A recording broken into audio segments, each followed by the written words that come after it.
longer relationships, and when the second one failed, or Wait, yeah, you mean romantic or a yeah, friendship? Right, romantic ones. Oh, friendship wise, if that's what we want to call them. I wouldn't call them that today, but I had a lot.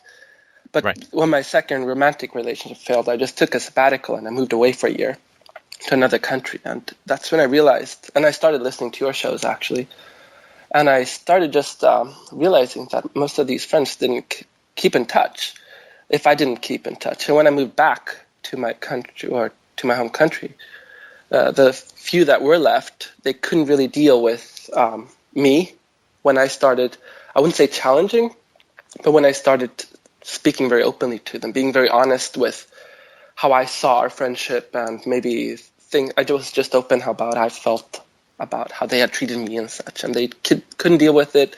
My little brother couldn't deal with it, and they kind of disappeared. And I realized that one of my So most sorry, I just want to make sure. So they didn't. So you moved away. They didn't really stay much in contact, and you come back and you said, "Hey, it really bothered me that you didn't really stay in contact with me while I was gone, and I had felt I had to do all the work." And they're just like, "Whoa, emotional reality, bye." Sort of. Am I paraphrasing somewhat accurately? yeah, most the few ones that stayed in touch somewhat, I challenged them as well, because when I was away for a reason. I felt pretty sad. I just needed to get away. And when I was open with them about it, even when I was back in another country, they said, "Oh well, basically, when you feel better, get back in touch." They just didn't Oh want to man, deal. Yeah, yeah, it was a when bit you're unfortunate. entertaining again, I maybe could find utility for you. Yeah, Right, yeah, that's kind of the reality I woke up to. right. Well, I'm sorry about that. Yeah, yeah, and I realized, well, at this time, that one of my biggest fears has always been to end up alone, just like my mother. And I realize this is becoming a self-fulfilling prophecy. And yeah, No, no, no, no, no. No, no, no. I'm afraid self-pity is beckoning, but I must call you back from the pit. Right. No, look, you were alone, right? Like, I mean, if you're the entertainer, if you are me plus, as I call it, like, I can't just be myself, but I have to be sexy or rich or entertaining or fun or whatever, generous. I don't mean like a virtue, like generous, like buying things for people or whatever. If it's a me plus situation, you're already alone, right? yeah, yeah, and that's I was that's the trying to explain reality I this to my woke up. daughter the other day. And I was saying, so, if you had a friend and that friend said, I'm going to charge you, I will have a play date with you, but you need to give me $10 for the play date. What would you say? She'd say, what? That's terrible. That would be like me alone is me minus $10. And I got to be like $10 just to make up for it. That's no good, right?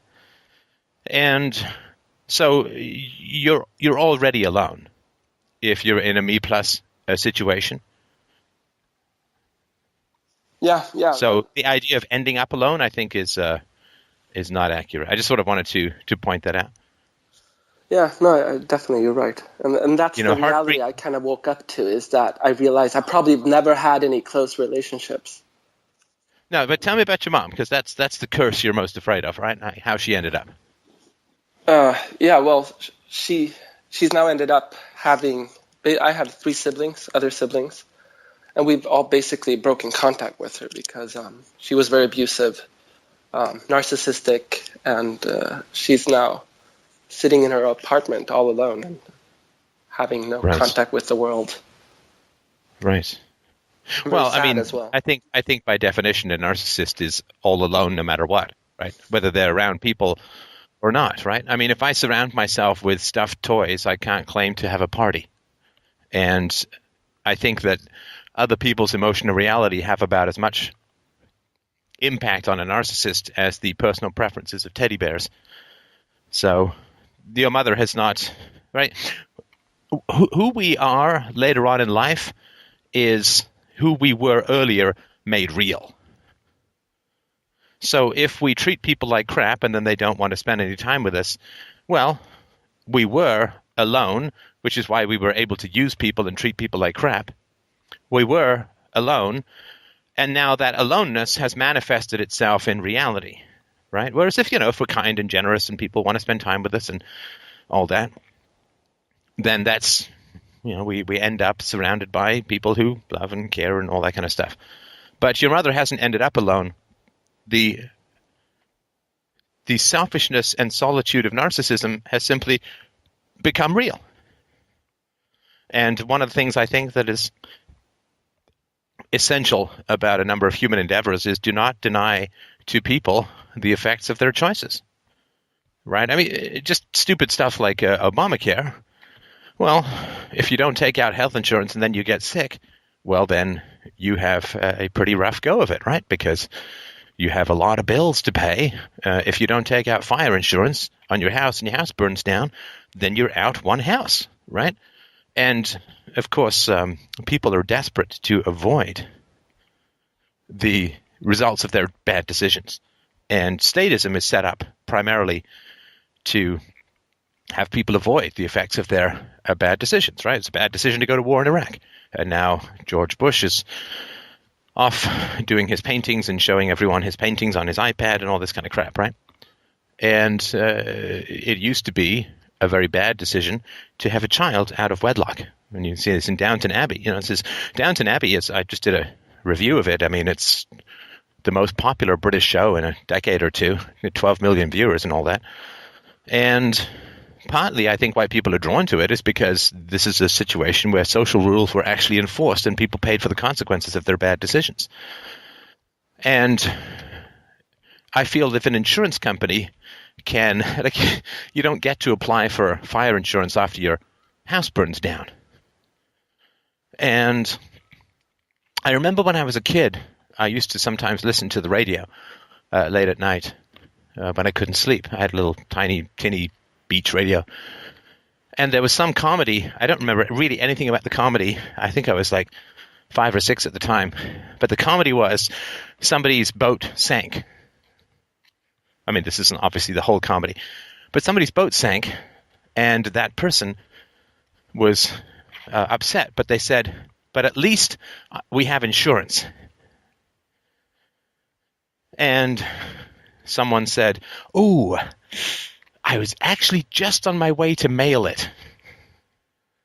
And then, of course, this was a huge catastrophe because you obviously can't. And I just remember that really clearly as a sort of little kid listening to that show and saying, "Ooh, that's bad," right? I mean, I was just on my way to mail the insurance for the boat, but unfortunately the boat sank first. Well, you're shit out of luck, right? And I remember that really clearly. And I remember as a kid, you didn't study for the test, you got an F, right? I mean, whatever, right? So I just sort of wanted to point out that justice means not withholding from people the consequences of their decisions, for better or for worse, as I've said before. I pay the bills of virtue and of vice.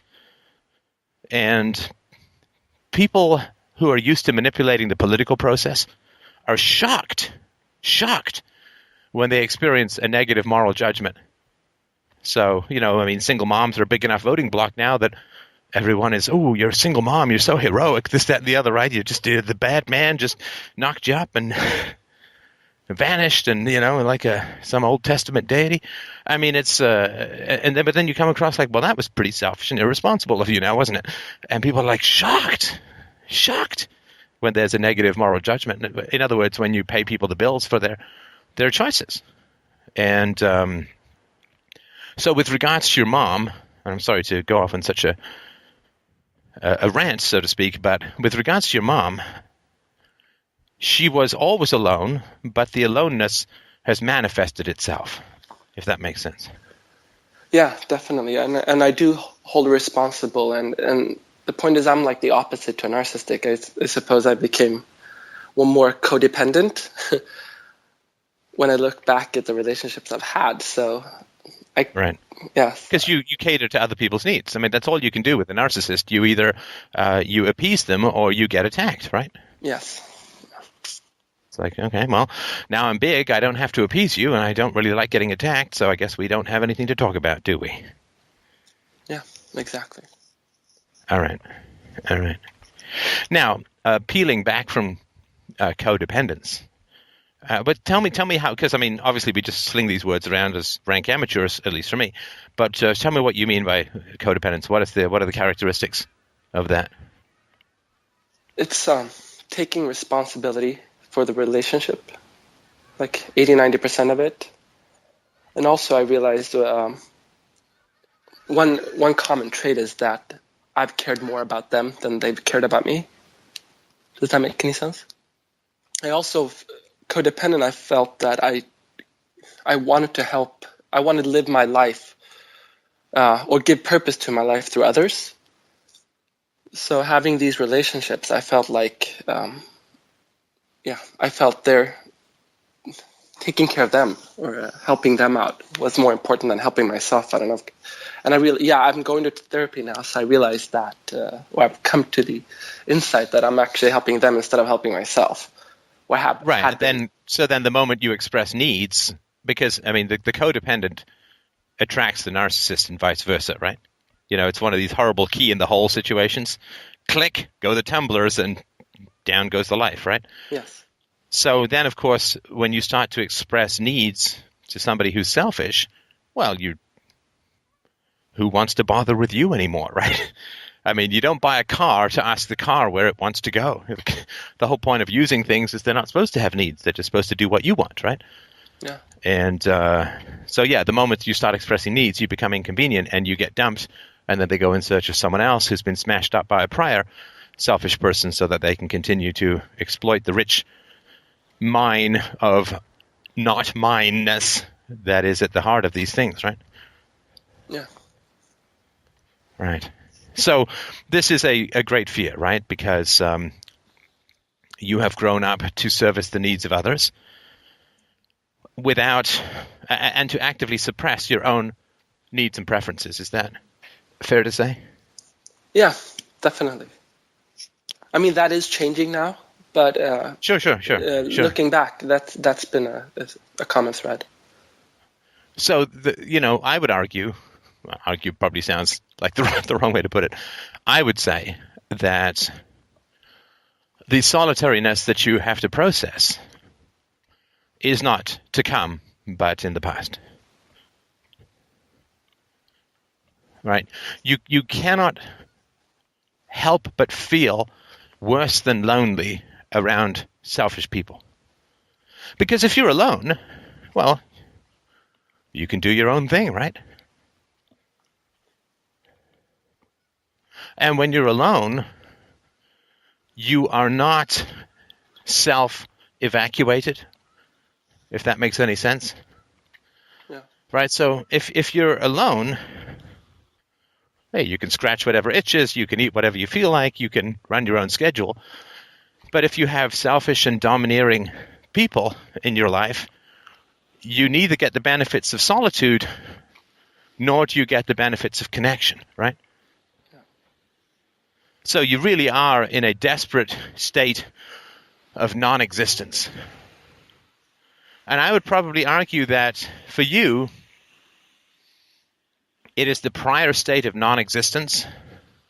And it's really even worse than non-existence, because non-existence is kind of like death or coma or a dreamless sleep, which is not a painful state, but anti-existence.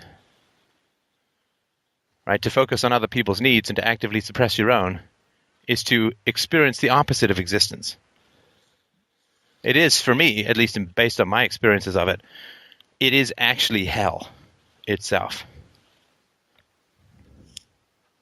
I remember one summer, my mother was supposed to go, it doesn't sort of matter the details of it, she's supposed to go away for a couple of days, and I was living at her place, and I remember looking forward to those couple of days with like delectable, delicious, deep dish ice cream, deep fried Snickers delight. And she ended up being gone for months, ended up living in a homeless shelter, all that kind of crazy stuff. But anyway, having her not there was fantastic. Like if you're living with a kind of predator, you can't relax, you can't be yourself, you can't really even experience your own needs, let alone act on them, because all you're doing is focusing on how the other person may or may not act, or may not need. And of course, the goddamn selfishness of allowing yourself to attack others is one of the most reprehensible behaviors. And when you're around people like that, the people who fight dirty, people who will just say and do anything to get their way, it is exhausting, and it's the very opposite of existence, of life. And I think it's probably that in your past, that non-existence, the anti-existence, I should say, that would be the thing to most process rather than I might be alone in the future. Does that make sense? Yeah, definitely. It's just that back in those relationships, that's definitely not what I felt. It's more now I'm waking up to that fact. And it's not only the romantic part, it's also from the friendship side. When I think you mentioned it before, like it's like you're dancing with ghosts. You go to parties and, or even when I tried to get back into the social circuits that I was once part of, it's just different when you have another approach to it. Do you know what I mean? Oh no, I know, because very few human relationships are constituted on a basis of equality. Mostly it's one form of exploitation, and people are striving to have value and status so that they can exploit others. It's a pecking order, which is what happens in a society that's not philosophical. You end up with a pecking order because resources have to be allocated and conflicts have to be resolved, and if you don't have reason and evidence, you have to end up with dominance and submission. Right? I mean, it's how dogs don't reason with each other. They just growl and get a pecking order. Chickens, the same thing, right? Just get a pecking order. That's how we resolve disputes, and that's how society doesn't work or functions in its barest state at the moment, is we don't have reason and evidence to resolve our disputes. So it's all show and power and intimidation and so on, right? Yeah. Like, I mean, if you look at, just very briefly, so look at how do women have a pecking order? Well, women in general, of course there are exceptions, and this is different for various subgroups, but women in general have a pecking order, which is has my vagina bought me enough money that that I can appear a high status, right? In other words, why are there high heels? Well, obviously to accentuate a woman's butt, but also because high heels are impractical for manual labor. So when you're wearing high heels, you're signaling that you don't do any manual labor, right? That's status. Now, sometimes, of course, women have earned it, but the way these things developed was a man would generally buy them, this stuff. And why are there long fingernails? Well, because there are long fingernails, because long fingernails means you don't have to do any manual labor, and you don't type, right? So you're very high status. Why do women wear white? Because white means you're not doing any manual labor, right? You can, right? So why do you wear expensive clothes, expensive fabric, even tight-fitting clothes? Other than the sexual appeal, tight-fitting clothes are an indication that you don't have to do any manual labor. Also, makeup. Makeup means that you don't have a job wherein you have to sweat, like a farmer's wife or something, right? So a lot of what has developed, partly to do with sexual attractiveness towards men, but a lot of female, like how do women get their pecking order sorted out? Well, it's just about status. It's not about philosophy. And the same is true for men, right? Just sort of mentioning women, the same is true for men in a variety of ways as well. But and so when you're in society and you're not interested in a pecking order, like you just don't care, it's like you don't fit in anywhere, right? Yeah. But what was it like with your mom? Tell me a little bit about that, if you can. It was quite hellish. She was very verbally abusive, physically abusive. She always, she took our siblings. She turned us against each other. Right. Built packs. She turned us everyone against our fathers, or my father, I would say. Me and my brother had the same father, so we never connected with anyone. So when I'm spoken to my siblings about this, we all I realized that we all lack this. I don't know if it's a knowledge or if a competence, but for true connection. Right. Kind of descriptive, not connected, if that makes sense. Yeah. It was, you see, I just realized that from when I was I think as long as I can remember, I've always heard that I'm not good enough. I suck at everything. She yelled. As soon as I did something that she didn't like, she would hit me. I, in turn, took that out on my little brother, which I have like extremely bad conscience for today. It was just very hellish upbringing. It's hard to put words on it. And have you talked about this with friends, or I guess proximity people? Yeah, I tried, but it didn't connect. What would they do when you would talk about this stuff? They'd usually start talking about themselves and their issues. Oh, yeah. But enough about me. Tell me what you think about me. Yeah, a little bit like that. Right. Oh, yeah, I remember that. Well, I can give you a bit of advice. I think all I can offer at this time. I can give you a bit of advice, and see if this helps. Is there anything else you'd like other than that? No, that would be good, because I know that you probably went through, maybe not the same childhood, but you went through a same transition, right? Oh, yeah, of course, yeah, of course. So the first thing that I would say is,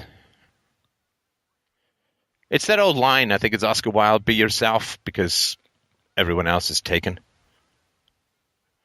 I think really the point of self-knowledge is to learn that you can be yourself or you can be nothing. There's no other choice. Now, whenever you are yourself, it provokes people. Whenever you are yourself, you appear to other people who've lost. No, it's even worse than that. When you are yourself, in other words, you honestly self-express and are relentlessly yourself. You are unapologetically yourself. Then the way that people experience you, it's not just and it's not fair, but it is the way that people experience you, is they tore up a winning lottery ticket and you won the lottery. And they feel like you're coming over and showing off all the stuff you won with the lottery ticket.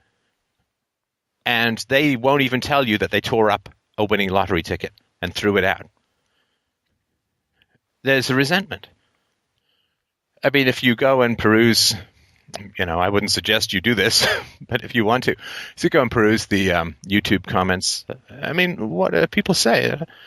Oh, Steph, you're so arrogant. You're unfeeling. You're just full of yourself. You love yourself too much. This, that, and the other. Why would that bother? I mean, these are just words that people say out of envy, right? I mean, I think that it's fair to say that I have a life that is somewhat enviable. I mean, I get to talk about the most amazing and deep and important things in the world, get to do a lot of good, and I have justly earned my share of hatred from evil people, which is all a mark of honor to a good man. And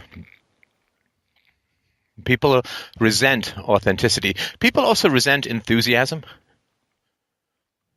Like, enthusiasm is considered nerdy, naive, geeky, whatever, right?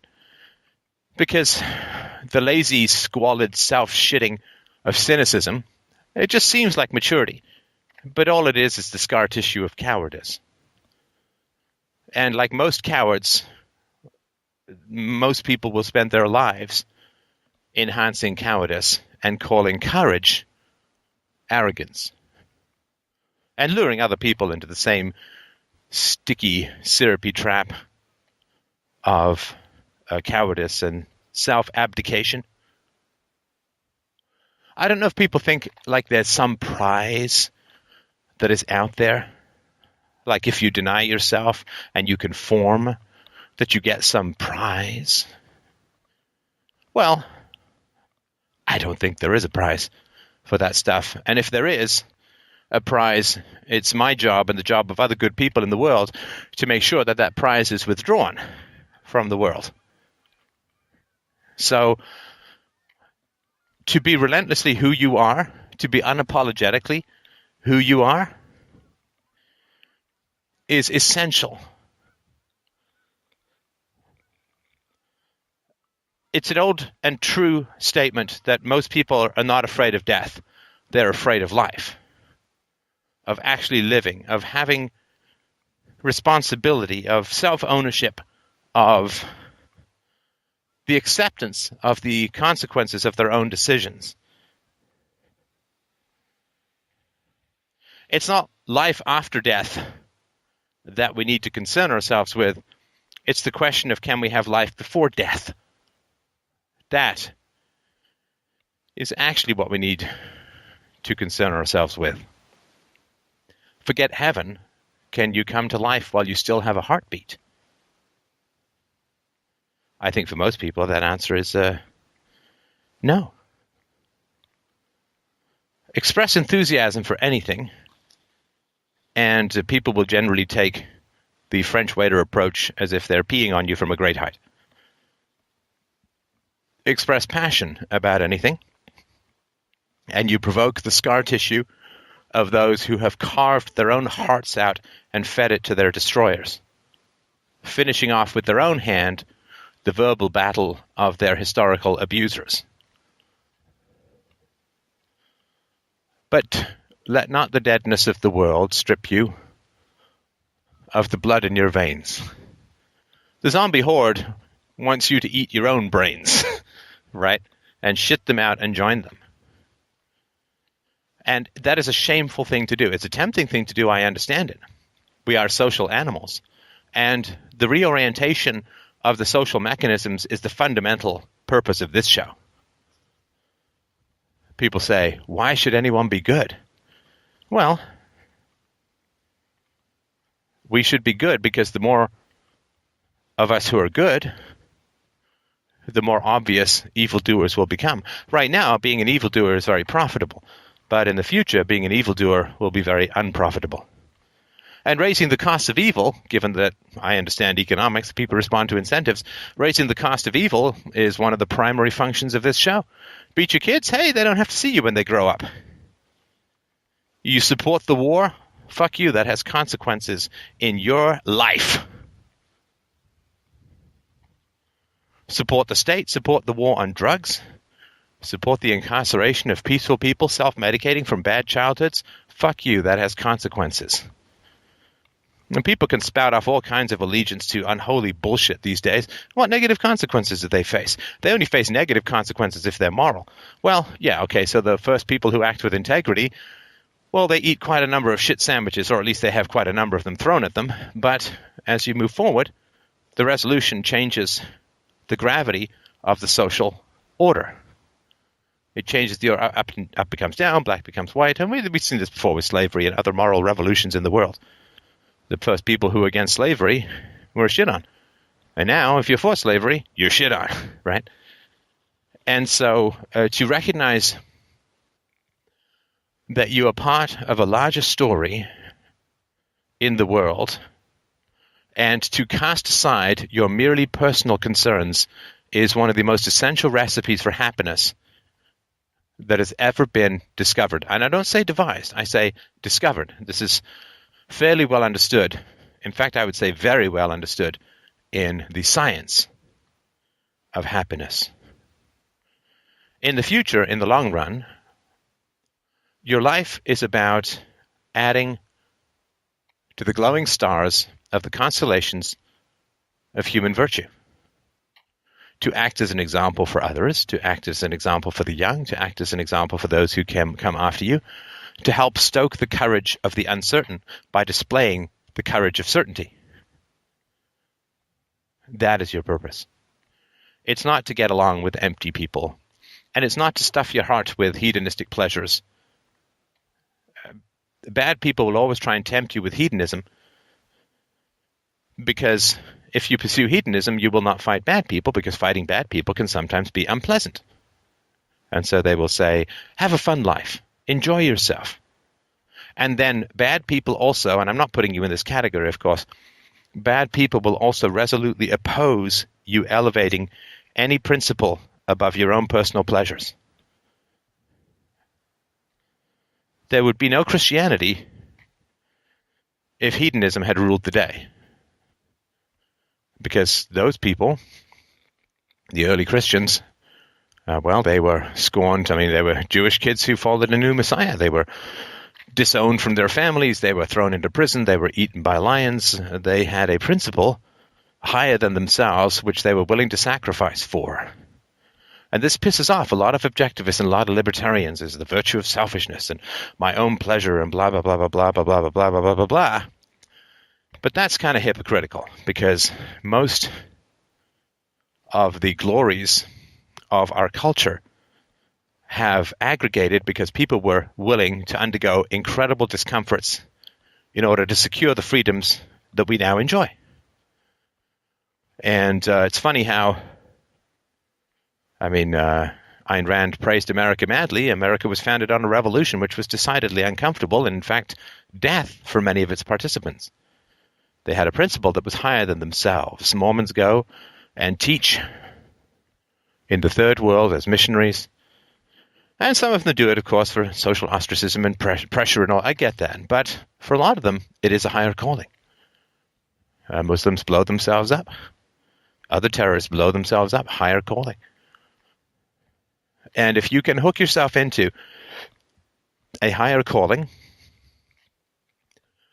your happiness will almost certainly be secured if you hold firm and hold fast to the infinite strength, the deep and abiding gravity and rootedness of a higher purpose.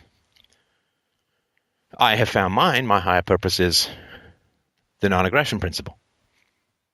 In personable and actionable ways, it is the reward of virtue and the punishment of evil through the encouragement of living by the non-aggression principle. That is my higher calling, and it has been mine more or less since about the age of 16. I will be 48 years old in this blessed month of who knew whether it would come or not. So I have been 32 years on the non-aggression principle, and have achieved great good. Just met a family today.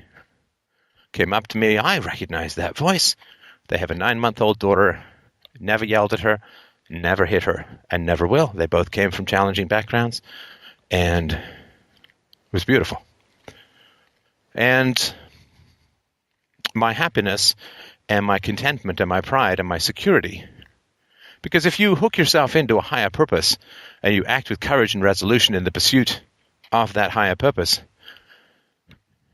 you will never doubt the love of those around you, because love is our involuntary response to virtue if we're virtuous. If you hold fast to the highest and most virtuous principles you can find and act as an agent of virtue in this world, you will never doubt your value in this world. You will never doubt the love of good people, and you will happily earn the hatred of evildoers. So if you can find that purpose, and the more rare it is for people to genuinely pursue and spread virtue, the more loudly they need to do it, right?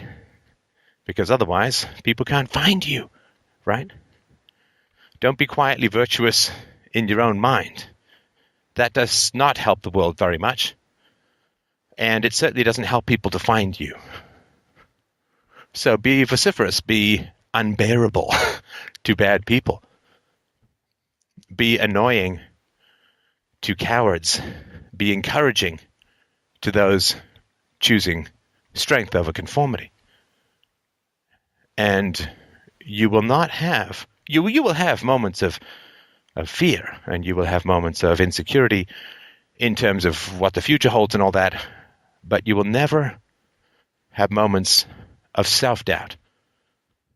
Once you have understood the reasoning, and once you have accepted the principles and the necessity of those.